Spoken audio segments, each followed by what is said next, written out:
আসসালামু আলাইকুম, আমি জাহান। তো আজকে আমি সাগুদানার ডেজার্ট বানাবো। তো আমি সাগুদানাকে ১ ঘন্টার জন্য ভিজায় রেখে দিয়েছিলাম।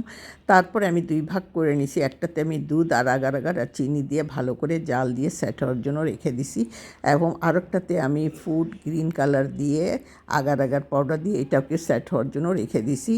আর আমি কিছুটা ড্রাই কোকোনাটকে একটু লবণ দিয়ে ভাপে রেখে দিছি, আর সাদা এবং কালো তিলকে আমি একটু রোস্ট করে নিছি। আসলে আমি যা খাই তাই আপনাদের সাথে শেয়ার করি। আর সাগুদানা শরীরের জন্যও ভালো। তো আশা করি আপনাদের কাছে ভালো লাগবে। আর আমি সবসময় আপনাদের সাথে ইজি রেসিপিগুলি শেয়ার করি, যাতে ঝটপট আপনি বানায় নিতে পারেন। তো আজকে এই পর্যন্তই। ভালো থাকবেন, সুস্থ থাকবেন। আল্লাহ হাফেজ।